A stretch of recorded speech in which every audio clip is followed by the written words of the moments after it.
commonly used terms னு சொல்வாங்க. அதாவது உங்க இண்டஸ்ட்ரியில ஒரு காமன் டேர்ம் இருக்கும். ஃபார் எக்ஸாம்பிள் மெடிக்கல் இண்டஸ்ட்ரியில அந்த டேப்லெட்ஸ் யூஸ் பண்ணுறவங்க பார்த்தீங்கன்னா அந்த பராஸ் அப்படின்ற டேர்மை வந்து ரொம்ப காமனாக யூஸ் பண்ணுவாங்க.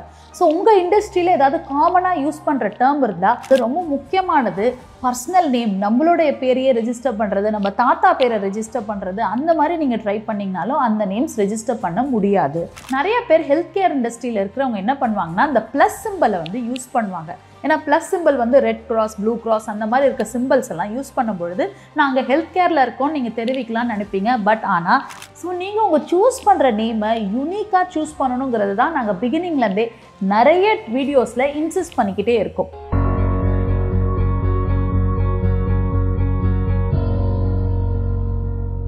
ரீசெண்டாக நான் இப்போ ஒரு கிளைண்ட்டை மீட் பண்ணியிருந்தேன். அவரோட அப்ளிகேஷனை ட்ரேட்மார்க்கு சுமார் 2 இயர்ஸ்க்கு முன்னாடி ஃபைல் பண்ணியிருக்காரு. ஆனால் கடைசியாக அந்த அப்ளிகேஷன் ரெஃப்யூஸ் ஆகிடுச்சு. என் அப்ளிகேஷன் ரெஃப்யூஸ் ஆகிடுச்சுங்க, ஆனால் இந்த பிராண்டில் நான் ரொம்ப இன்வெஸ்டடாக இருக்கேன், இந்த பிராண்டை நான் என்ன பண்ணுறது அப்படின்றத கேட்டிருந்தார். முதல்ல அந்த பிராண்டை அதே நேமை யூஸ் பண்ணலாமா இல்லை வேறு நேம் மாற்றலாமா அப்படின்றத ஃபஸ்ட்டு அந்த ரெஃப்யூஸ் ஆன அப்ளிகேஷன் ஏன் ரெஃப்யூஸ் ஆச்சு அப்படின்றத தெரிஞ்சிக்காமல் நம்ம பண்ணக்கூடாது. ஸோ அந்த ட்ரேட்மார்க் ஏன் ரெஃப்யூஸ் ஆச்சு நாங்கள் ஒரு டீட்டெயில் அனாலிசிஸ் பண்ணோம்.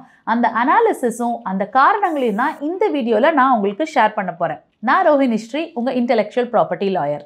நீங்கள் ட்ரேட்மார்க் அப்ளிகேஷனை நீங்கள் கவர்மெண்ட் கிட்ட ஃபைல் பண்ணுறீங்கன்னா அது அடுத்தடுத்த ஸ்டேஜ் போகிறதுக்கு ஒவ்வொரு டைம்லைன் இருக்குது. அந்த டைம்லைன் கொஞ்சம் டிலேட் டைம்லைனாக ஏன் ஆகுது அப்படின்றத பற்றி நம்ம லாஸ்ட்டாக ஒரு வீடியோ பண்ணியிருந்தோம். அந்த வீடியோ டிஸ்கிரிப்ஷனில் இருக்குது பாருங்கள், ஏன் உங்கள் ட்ரேட்மார்க் அப்ளிகேஷன் டிலே ஆகுது. பட் அந்த டிலே ஆகிற ப்ராசஸை தாண்டி உங்கள் அப்ளிகேஷன் லாஸ்ட் கட்டத்தில் ரெஃப்யூஸ் ஆகக்கூடாதுன்னா இந்த 7 விஷயங்களை நீங்கள் ப்ராப்பராக தெரிஞ்சு வச்சுருந்தீங்க அப்படின்னா உங்கள் அப்ளிகேஷன் ரெஃப்யூஸ் ஆகாது.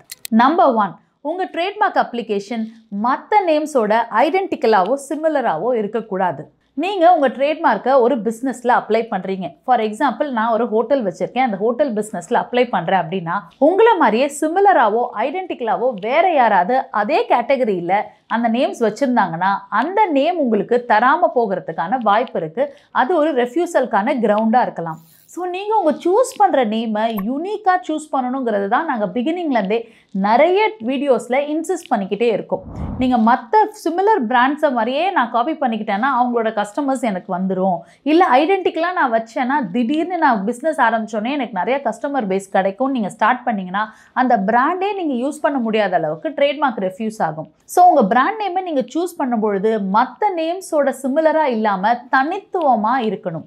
ரெண்டாவது ரீசன் உங்கள் அப்ளிகேஷன் ஏன் ரெஃப்யூஸ் ஆகும்னா உங்கள் அப்ளிகேஷன் டிஸ்கிரிப்டிவ் டேர்ம்ஸாக இருக்கும். ஃபார் எக்ஸாம்பிள் நிறைய பேர் என்ன பண்ணுவாங்க அப்படின்னா ஃபுட் இண்டஸ்ட்ரியில் இருப்பாங்க, அவங்களோட நேமை வந்து டேஸ்டி ஃபுட்ஸ் அப்படின்னு வைப்பாங்க. ஸோ இது என்ன டிஸ்கிரைப் பண்ணுதுன்னா உங்கள் ஃபுட்டு டேஸ்டியாக இருக்கும், உங்கள் ப்ராடக்ட் குவாலிட்டியாக இருக்கும், இது பியூரிட்டியோடு இருக்கும். இந்த மாதிரி டேர்ம்ஸ் எல்லாமே உங்கள் ப்ராடக்டை டிஸ்கிரைப் பண்ணுற terms. As per trademark act எந்த டிஸ்கிரிப்டிவ் நேம்ஸும் or descriptive of the quality of the ப்ராடக்ட்டும் ரெஜிஸ்டர் பண்ண முடியாது.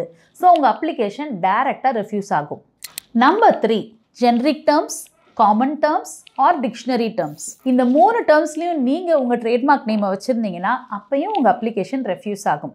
ஃபார் எக்ஸாம்பிள் ஜெனரிக் டேர்ம்ஸ்னால் அப்படின்னா நம்ம தினசரியில் நம்ம யூஸ் பண்ணக்கூடிய words hello, good morning, hi இந்த மாதிரி சொல்கிற வேர்ட்ஸை வந்து நீங்கள் வந்து ட்ரேட்மார்க்கில் அப்ளை பண்ண முடியாது. ரெண்டாவது காமன்லி யூஸ்டு டேர்ம்ஸ்னு சொல்லுவாங்க. அதாவது உங்கள் இண்டஸ்ட்ரியில் ஒரு காமன் டேர்ம் இருக்கும். ஃபார் எக்ஸாம்பிள் மெடிக்கல் இண்டஸ்ட்ரியில் அந்த டேப்லெட்ஸ் யூஸ் பண்ணுறவங்க பார்த்தீங்கன்னா அந்த பராஸ் அப்படின்ற டேர்மை வந்து ரொம்ப காமனாக யூஸ் பண்ணுவாங்க. ஸோ உங்கள் இண்டஸ்ட்ரியில் ஏதாவது காமனாக யூஸ் பண்ணுற டேர்ம் இருந்தால் அந்த டேர்மும் அது வந்து அலோவ் பண்ண மாட்டாங்க ரெஜிஸ்டர் பண்ண. Number 4, names. இந்த நேம்ஸ்லாம் நீங்கள் டைரெக்டாக ட்ரேட்மார்க்கில் ரெஜிஸ்டர் பண்ண முடியாது. ஒரு இடத்துடைய பேர், அதாவது ஒரு நேம் ஆஃப் அ பிளேஸ், அதை நீங்கள் ரெஜிஸ்டர் பண்ண முடியாது. ரெண்டாவது ஒரு பொலிட்டிக்கல் லீடரோ இல்லை ஒரு பெரிய லீடரோ ஒரு செலிபிரிட்டியோட நேமை நீங்கள் ட்ரேட்மார்க்கில் யூஸ் பண்ண முடியாது. மூணாவது என்னென்னு பார்த்தீங்கன்னா ஒரு ரிலீஜியஸ் நேம் ஆர் ஒரு கடவுளுடைய பேரையோ நீங்கள் யூஸ் பண்ண முடியாது ட்ரேட்மார்க்கில்.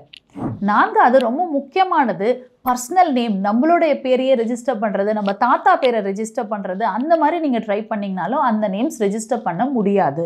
இது வந்து ரொம்ப முக்கியமான விஷயங்கள். நிறைய பரம்பரையாக ட்ரெடிஷ்னலாக ஃபேமிலியில் இருக்கக்கூடியவங்க பிஸ்னஸில் என்ன பண்ணுவாங்கன்னா அவங்களுடைய ட்ரெடிஷ்னல் நேம்ஸோ இல்லை ஃபேமிலி நேம்ஸோ வைப்பாங்க, அதை ரெஜிஸ்டர் பண்ண முடியாது. ரொம்ப பக்தியாக இருக்கிறவங்க கடவுளுடைய பேரையோ இல்லை கடவுளுடைய இமேஜையோ யூஸ் பண்ணுவாங்க, அதை நீங்கள் ட்ரேட்மார்க் கீழே ரெஜிஸ்டர் பண்ண முடியாது. ரெண்டாவது, சென்னை, அடையார் அப்படின்ற டேர்ம்ஸை யூஸ் பண்ணி நீங்கள் வந்து ட்ரேட்மார்க் ரெஜிஸ்டர் பண்ண முடியாது.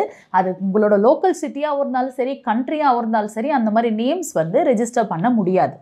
Number 5, symbols. ஒரு ரிலீஜியஸ் சிம்பிள்ஸை வந்து நீங்கள் ரெஜிஸ்டர் பண்ண முடியாது. நிறைய பேர் ஹெல்த் கேர் இண்டஸ்ட்ரியில் இருக்கிறவங்க என்ன பண்ணுவாங்கன்னா, அந்த ப்ளஸ் சிம்பிளை வந்து யூஸ் பண்ணுவாங்க. ஏன்னா ப்ளஸ் சிம்பிள் வந்து ரெட் கிராஸ், ப்ளூ கிராஸ் அந்த மாதிரி இருக்க சிம்பிள்ஸ் எல்லாம் யூஸ் பண்ணும்பொழுது நாங்கள் ஹெல்த் கேரில் இருக்கோம் நீங்கள் தெரிவிக்கலாம்னு நினைப்பீங்க. பட் ஆனால் அந்த கிராஸ் சிம்பிளை நீங்கள் ட்ரேட்மார்க்கில் யூஸ் பண்ண முடியாது. அதே மாதிரி ஒரு ஆப்சீன் சிம்பிள்ஸையோ ஆப்சீன் நேமையோ நீங்கள் யூஸ் பண்ண முடியாது. ஏன்னா செக்ஷன் 9 ஆஃப் ட்ரேட்மார்க் படி என்ன ஆகுது அப்படின்னு பார்த்தீங்கன்னா, எந்த ஒரு கெட்ட வார்த்தைகளையோ இல்லை கெட்ட வார்த்தைகளை குறிக்கக்கூடிய ஒரு சிம்பிள்ஸையோ நீங்கள் அதில் யூஸ் பண்ண முடியாது. ஸோ நம்ம லாஸ்ட்டாக பார்த்த இந்த 2 ரீசன்ஸ்லையும் நீங்கள் ட்ரேட்மார்க் அப்ளை பண்ணிங்கன்னா டைரெக்டாக அப்ளிகேஷன் ரெஃப்யூஸ் ஆகும். நான் ஃபஸ்ட்டே குறிப்பிட்ட மாதிரி லாஸ்ட் 2 பாயிண்ட்ஸ் தான் ரொம்ப இம்பார்ட்டண்ட்டான பாயிண்ட். இப்போ நீங்கள் ஒரு நேமை சூஸ் பண்ணிட்டீங்க, நீங்கள் அதை அப்ளை பண்ணிட்டீங்க. ஆனால் வேறு யாரோ அதே மாதிரி சிமிலராக உங்கள் கேட்டகரியில் இருக்காங்க, அப்ளிகேஷன் வந்து அப்ஜெக்ஷன்லேயோ ஹியரிங் ஸ்டேஜ்லேயோ இருக்குது அப்படின்னா நீங்கள் என்ன சொல்லுவீங்க? நிறைய பேர் வந்து அந்த சிமிலராக இருக்கிறவர் வந்து இப்போ தான் போன வருஷம் தான் யூஸ் பண்ண ஆரம்பிச்சிருக்காரு, ஆனால் நான் இதை வந்து ஒரு 6-7 வருஷமாக யூஸ் பண்ணிகிட்டு இருக்கேன், இந்த பிராண்ட் நேம் எனக்கு தான் சொந்தம், ஆனால் நான் அப்ளை பண்ணது லேட்டாக தான் அப்ளை பண்ணியிருக்கேன் அப்படின்னு நீங்கள் சொல்லலாம்.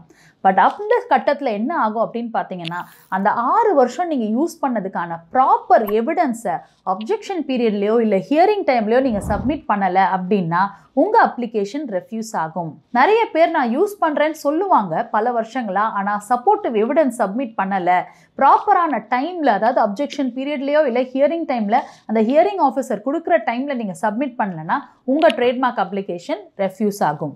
7வது முக்கியமான ரீசன் என்னென்னா, நீங்கள் யூனிக்காக ஏதோ ஒரு நேம் சூஸ் பண்ணியிருக்கீங்க, அந்த நேமை நீங்கள் அப்ளை பண்ணிட்டீங்க, கவர்மெண்ட்டும் அக்செப்ட் பண்ணிட்டாங்க.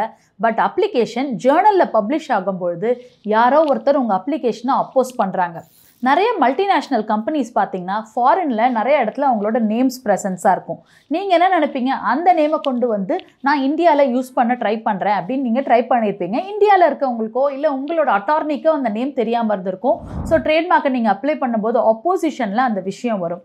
ஆப்போசிஷனில் வரும்பொழுது என்ன ஆகும் அப்படின்னு பார்த்தீங்கன்னா, ஒரு மல்டிநேஷ்னல் கம்பெனியோட நீங்கள் ஃபைட் பண்ணுறது கொஞ்சம் டிஃபிகல்ட்டாக இருக்கும். அட் த சேம் டைம் அவங்கள விட என்னோட பிராண்ட் வேல்யூ ஜாஸ்திங்கிறத அந்த இடத்துல உங்களால் ப்ரூவ் பண்ண முடியாமல் போச்சு அப்படின்னா உங்கள் அப்ளிகேஷன் ரெஃப்யூஸ் ஆகும்.